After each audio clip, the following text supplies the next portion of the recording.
বাংলাদেশ ও ভারতের মধ্যকার সম্পর্কে উন্নতির আভাস দেখছেন বাংলাদেশের বিশ্লেষকরা।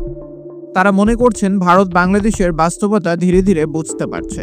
তবে শেখ হাসিনার ব্যাপারে ভারতের অবস্থান কতটুকু বদলাবে তা নিয়ে সংশয় আছে বিশ্লেষকদের। অবশ্য তারা মনে করেন ওই ইস্যুটি বাইরে রেখেও বাংলাদেশ ও ভারতের মধ্যে সম্পর্কের উন্নতি হতে পারে।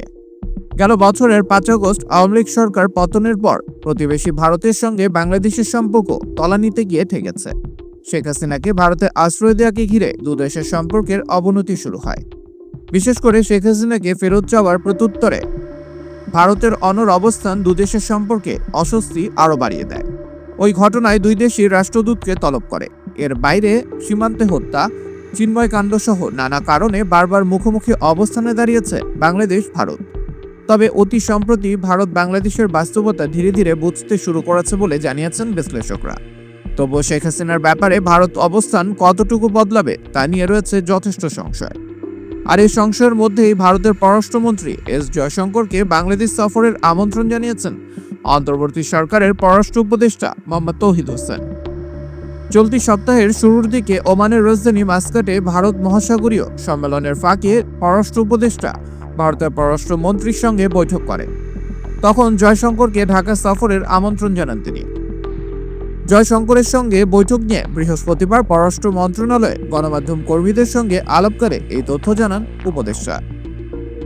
বাংলাদেশ ও ভারতের মধ্যকার সম্পর্ক নির্দিষ্ট সরকার কেন্দ্রিক হওয়া উচিত নয় বলে মন্তব্য করেন তৌহিদ হোসেন।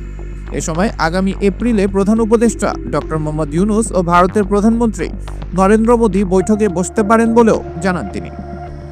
এদিকে ভারতীয় এক সংবাদ মাধ্যমকে দেয়া সাক্ষাৎকারে সংখ্যালঘুদের উপর হামলা, ভারত থেকে শেখ হাসিনার বিবৃতি, সীমান্ত হত্যা, আদানি পাওয়ার প্রকল্পের ইস্যু সহ নানা কারণে দুদেশের মধ্যে দ্বিপাক্ষিক সম্পর্কে উত্তাপ ছড়িয়েছে বলে জানান পররাষ্ট্র উপদেষ্টা। তবে বিশ্লেষকদের মতে শেখ হাসিনার ইস্যু বাইরে রেখেও বাংলাদেশ ও ভারতের মধ্যে সম্পর্কের উন্নতি হতে পারে। প্রধান উপদেষ্টা ডক্টর মোহাম্মদ ইউনূসের ভারত, নেপাল ও ভুটানের সঙ্গে যৌথ অর্থনৈতিক অঞ্চল গড়ে তোলার আহ্বানকেও ইতিবাচকভাবে দেখছেন বিশ্লেষকরা। উল্লেখ্য, গত 5 আগস্ট শেখ হাসিনা সরকারের পতন এবং শেখ হাসিনাকে ভারতে আশ্রয় দেওয়াকে ঘিরে বর্তমান অন্তর্বর্তী সরকারের সময়ে দুই দেশের সম্পর্কের অবনতি শুরু হয়। 8 আগস্ট প্রধান উপদেষ্টার দায়িত্ব নেওয়ার পর ডক্টর ইউনূস আগস্টেই নরেন্দ্র মোদীর সঙ্গে টেলিফোনে কথা বলেন। সেপ্টেম্বরে জাতিসংঘের সাধারণ পরিষদের অধিবেশনের সময় নিউ ইয়র্কে তৌহিদ হোসেনের সঙ্গে জয়শঙ্করের বৈঠক হয়। ওটা ছিল 5 আগস্ট শেখ হাসিনা সরকারের পতনের পর অন্তর্বর্তী সরকারের পররাষ্ট্র উপদেষ্টার সঙ্গে ভারতের পররাষ্ট্রমন্ত্রীর প্রথম বৈঠক। পরিবর্তিত প্রেক্ষাপটে তখন দুই দেশ পারস্পরিক সম্পর্ক এগিয়ে নিতে সম্মত হয়। ডক্টর ইউনূসের নেতৃত্বে অন্তর্বর্তী সরকার দায়িত্ব নেওয়ার পর গত ডিসেম্বরে সংক্ষিপ্ত সফরে ঢাকা আসেন ভারতের পররাষ্ট্র সচিব বিক্রম মিশ্রি।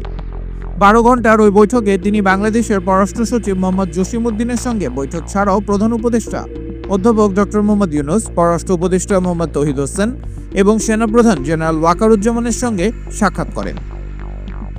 এদিকে নয়াদিল্লিতে 4 দিনের 55তম বিজিবি-বিএসএফ মহাপরিচালক পর্যায়ের বৈঠক এখন চলছে। আবরার আহমেদ লাহি, দেশ দেশান্তর।